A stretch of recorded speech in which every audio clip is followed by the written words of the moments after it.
opens with a chilling heist that turns deadly. Two security guards transporting cash in an armored truck are stopped by what seems to be a construction crew. But as soon as the truck halts, the workers reveal their true intention. Doran is pulling out guns and explosives to rob the truck. Both guards are killed, along with several bystanders caught in the crossfire. The tragedy sends shockwaves through Fortico security, forcing the company to tighten its protocols in an attempt to prevent another such incident. Fast forward 5 months and a new recruit named Patrick Hill joins Fortico as a security guard. During his orientation, his boss, Terry, brings up the devastating heist. But just so you know, we lost a couple of guards a while back, and bluntly tells Patrick that the culprits are still at large. With this grim backdrop, Patrick is warned to stay alert and follow every rule to the letter. Patrick, quickly nicknamed H, starts his training under the guidance of a seasoned guard called Bullet. I'm gonna call you H if that's okay. They call me Bullet, but his performance is less than stellar. He barely scrapes by on the qualification tests, scoring just the minimum 70% required. During firearm practice, his shots scatter far from the target, and while practicing truck maneuvers, he backs into a stack of crates. Despite the rocky start, H presses on, determined to prove himself. In the locker room, Bullet introduces H to the team. The group immediately sizes him up, and it's clear he's the new kid on the block. Sweet Boy, a brash and sharp-tongued guard, doesn't take kindly to H's humor and starts a verbal sparring match. He looks like he could handle a cock. Yeah, small hands. Makes me very popular. You look good. Meanwhile, Dana, the sole female guard on the team, seems intrigued by the quiet newcomer. The rest of the crew, including Sticky John, who is bitter about H taking his spot, greet him with thinly veiled sarcasm.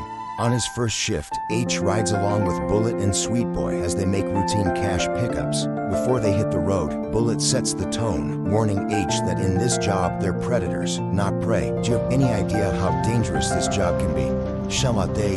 No, you have no idea. During the drive, Sweet Boy gets chatty, sharing a grim twist of fate. He reveals that he was originally scheduled to be driving the truck attacked 5 months ago, but had called in sick that day. His alibi: he was staying at his mother's house, a fact that saved him from both suspicion and the deadly ambush. Sick. All holds. The first collection goes without a hitch.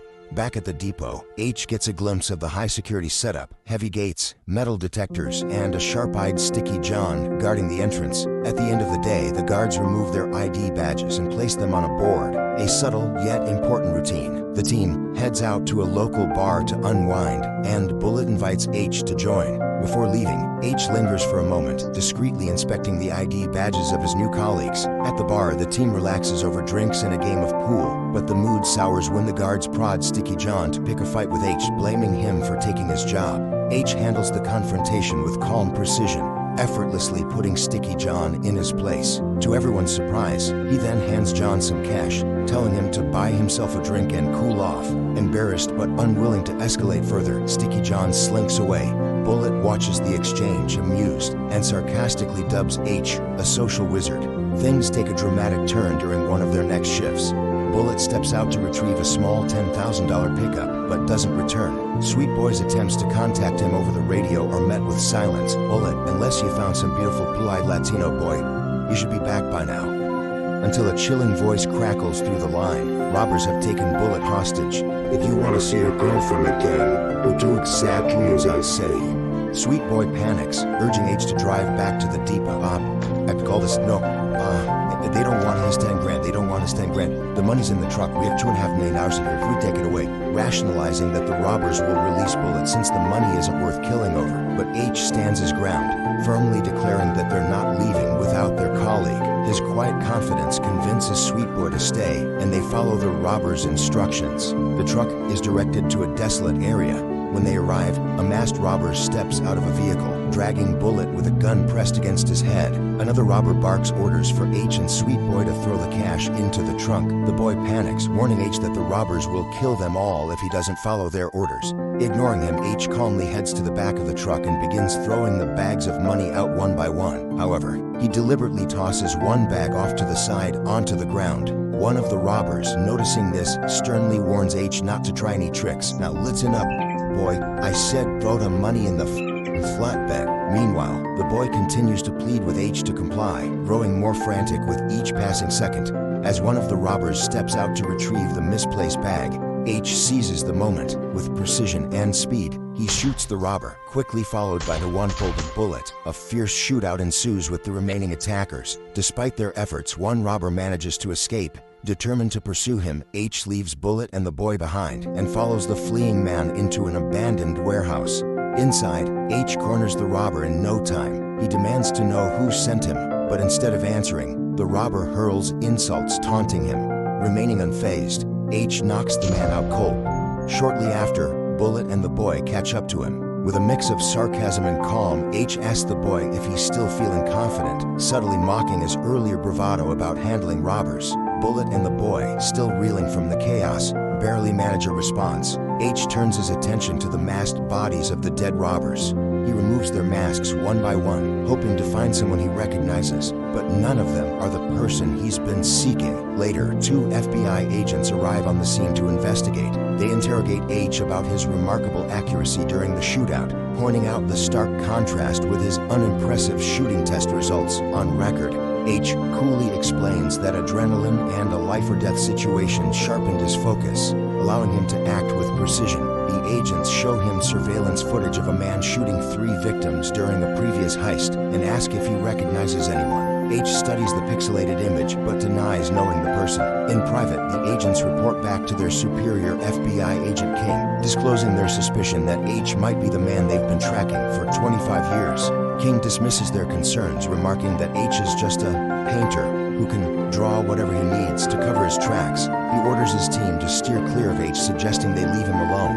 After the violent encounter, Terry recommends that H take a month off from field duty and attend mandatory psychoanalysis sessions as required by company protocol. However, the Fordico boss sees things differently. Believing that H's actions are good for the company's reputation, he decides to promote him instead. H is immediately reinstated, continuing his work as an armored truck guard. Unbeknownst to his colleagues, H begins working behind the scenes, hiring an assistant to compile detailed personal files on all Fordico employees. The investigation includes family photos, personnel records, and even autopsy reports from the guards killed in the earlier heist.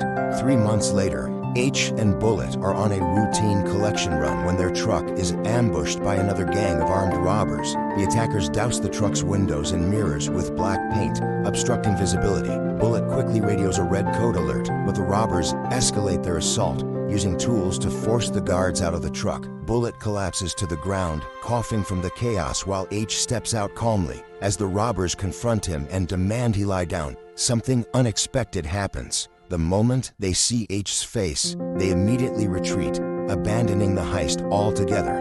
Back at Fordico, Terry is baffled by the robbers' reaction and marvels at H's repeated ability to handle intense situations. The boss, maintaining his mysterious composure, simply instructs Terry to keep spotlighting their best guy. Bullet, however, privately confides to a colleague about H's ominous presence, cryptically referring to him as a dark spirit. Meanwhile, H's personal life takes an unexpected turn when Dana finally confesses her feelings for him. The two spend the night together at her place, their connection deepening amid the ongoing chaos surrounding A's work and mission. In the dead of night, H confronts Dana at gunpoint, his demeanor cold and calculated. He demands answers about the hidden money he found in her possession, suspecting she might be working as a courier or involved in something larger. Dana, visibly shaken, denies any connections to organized schemes, insisting that she simply stole the money during one of her assignments.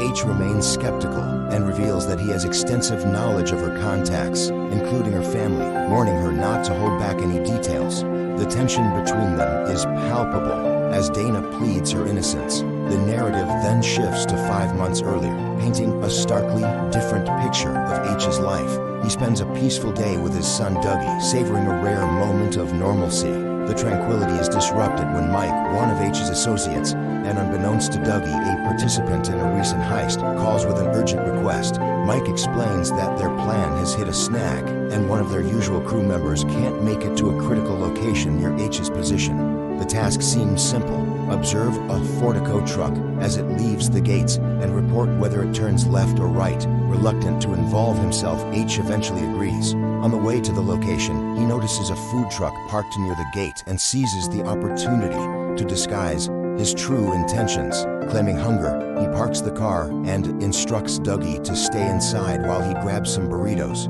It's 2 minutes, okay?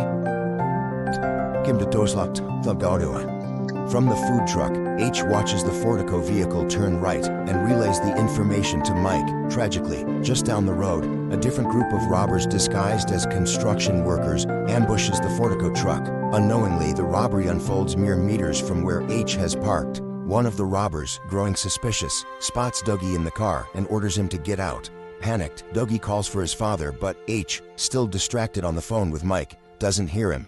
Dougie obeys the robber's commands, stepping out and lying face down on the ground. But in a devastating twist, he turns his head at the worst moment, catching a glimpse of the robber removing their mask. The sight seals his fate. Without hesitation, the robber kills the guards, and moments later, Dougie, H, finally realizing what's happening, races back to his car, arriving just in time to see his son's murder. Enraged and desperate, he charges toward the robber, but is shot down before he can act. When H regains consciousness 3 weeks later, he finds himself in a hospital bed, physically winded and emotionally shattered. The crushing news of Dougie's death is relayed to him, and his grief is compounded by Dougie's mother, who blames him for their son's death. Her accusations cut deep as she calls him cold-hearted, accusing him of failing to protect their child. Haunted by guilt and consumed by vengeance, H turns to his longtime friend, FBI Agent King, for help identifying the robbers. King, limited in his resources, provides H with a list of known criminals to investigate. Determined to find justice, H, along with Mike and their crew, launches a brutal campaign, hunting down and eliminating suspects across the city's criminal underworld. Despite their relentless efforts and a trail of bodies left behind, the real killer remains elusive. Realizing that their current methods aren't working, Mike proposes a change in strategy. H agrees and announces his temporary return to London. Before leaving, he instructs his assistant to create a false identity for him under the name Patrick Hill, complete with an impeccable yet fabricated security background. Armed with this new persona, H secures a position at Fortico Security, embedding himself within the company to uncover leads and track down the true culprits. In a parallel storyline set months earlier, 6 war veterans, disillusioned and struggling with financial hardships, come together under the leadership of their former Sergeant Jackson. United by a shared sense of frustration and desperation, they devise a plan to target wealthy Middle Eastern residents. Persuaded by Jan, one of the more ambitious members, the group embarks on a series of robberies, initially stealing a few $100,000. But as the money flows in, their ambitions grow larger. While Jackson maintains authority over the group, Jan begins to see himself as an equal, or perhaps something more. Frustrated with the many intermediaries needed to convert stolen goods into cash, Jackson and his crew decide to simplify their operations by targeting armored trucks directly. This strategy requires only one insider, allowing the stolen money to be split into 7 shares. With their heists now yielding millions, Jackson cautions the group to maintain a low profile, no sudden resignations from their day jobs or flashy purchases. However, Jan, the most reckless member of the group, consistently ignores Jackson's advice, indulging in behavior that could easily draw unwanted attention. During Jackson's birthday celebration, the crew agrees to plan one final lucrative heist. Robbing a Fortico truck carrying a substantial payload, they prepare meticulously, disguising themselves as construction workers to avoid suspicion. On the day of the robbery, the crew takes their positions, unaware that H has parked his car nearby, with his son Dougie inside. Initially, Jackson sees no issue with the parked car, instructing his men to keep an eye on it. As the robbery unfolds, the crew executes their plan, forcing the armored truck guards to exit the vehicle, while Jan holds one at gunpoint. Another crew member drags Dougie out of H's car, forcing him to lie face down on the ground. Meanwhile, the rest of the team moves quickly to secure the money bags. Everything seems to proceed smoothly until one of the guards attempts to reach for his weapon. Jan, quick to react, removes the guard's mask and kills him without hesitation. He then turns his gun on the second guard, eliminating him as well. When Jackson asks if the situation is under control, Jan casually confirms, concealing the escalating chaos. However, Dougie, lying terrified on the ground, has witnessed everything. Realizing the boy could identify them, Jan coldly shoots Dougie. The crew is stunned, and one member furiously berates Jan for jeopardizing the entire operation. Their heated argument is interrupted when they spot H running toward them. Panicked, one of the crew urges Jan to incapacitate him, suggesting a shot to the legs. Jan, however, fires directly into H's chest, locking eyes with him as he falls to the ground. Months later, the group regathers, driven by greed and a desire for even larger payouts. Despite their previous windfall, they find themselves unsatisfied. Jackson reprimands Jan, reminding him that his reckless behavior nearly cost them everything. Jackson then outlines an ambitious plan for their next and final heist, robbing the entire Fortico fleet on Black Friday, a day when over $150 million is expected to be in transit. He emphasizes the high stakes, but promises that if successful, this operation will secure their financial futures forever. At the Fortico depot, Terry briefs the guards about heightened security measures for Black Friday, urging them to remain vigilant, take different routes there and back. Even a sniff of anything untoward, and you call it in. However, the crew's internal tensions continue to build. Jackson grows increasingly frustrated with Jan's defiance, particularly his reckless spending, which Jackson warns could attract attention. On the day of the heist, Bullet and H partner for their shift.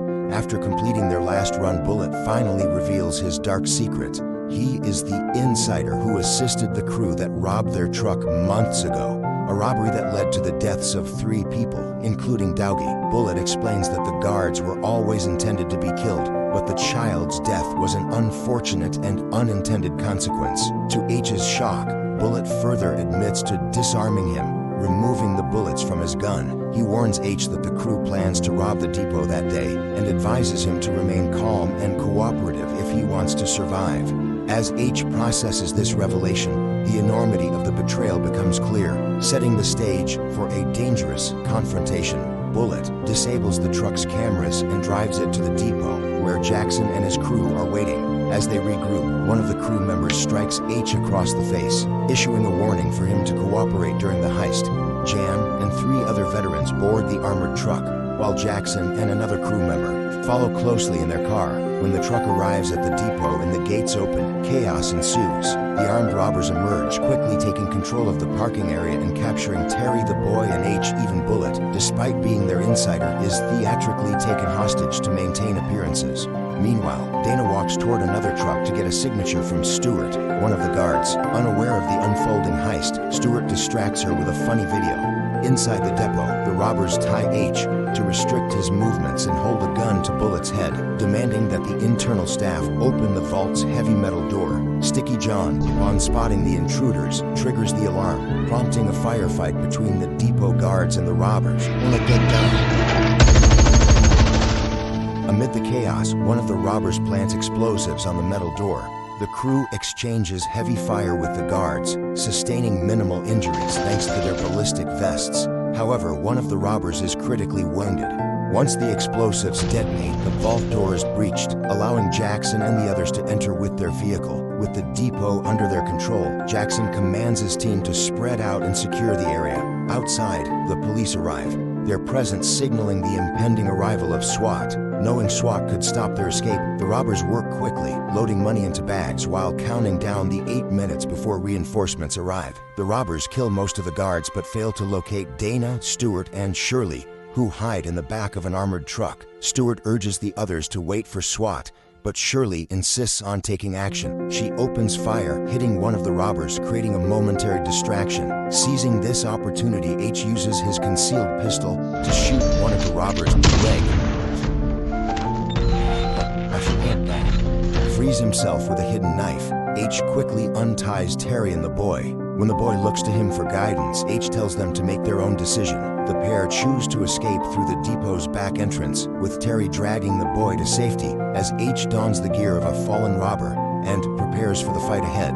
As Shirley continues shooting, she is ultimately killed during the exchange. Dana and Stewart grab weapons and engage the robbers. H advances methodically, removing the helmet of one robber before dispatching them. The remaining crew immediately notices H's actions, triggering a fierce shootout. During the melee, H confronts a heavily armored robber. The two exchange brutal blows before H attempts to fire his pistol, only to find it unloaded. Thinking quickly, he retrieves a knife and uses it to take down his attacker. Meanwhile, Jackson orders the crew to retreat with the money.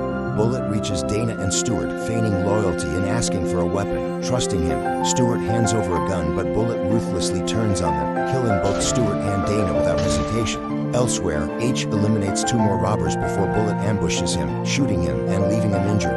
Bullet's cruelty continues as he turns his attention to the boy, calling out to him before coldly shooting him as well. By the time the dust settles, only Jackson, Jan, and Bullet remain alive from the crew. They move swiftly to execute the final stage of their plan, entering the building's garage to evade the arriving police forces. As Bullet and Jan begin loading the money onto a cart for the elevator, Jackson, wounded and sitting in the truck, quietly readies his gun. His sights are set on Jan, hinting at a deadly betrayal just moments away. Jan quickly realizes Jackson's intentions and, without hesitation, slits his throat in a calculated move. He coldly informs Bullet that Jackson succumbed to his wounds as they descend into a hidden tunnel. The two make their way to the other end, where a getaway car is waiting. As they load the money into the car, the tension between them becomes palpable. Bullet, aware of Jan's ruthless nature, contemplates betraying him, just as Jackson had attempted. However, his hesitation proves fatal. Jan notices Bullet's intent, pulls his gun without hesitation, and shoots him.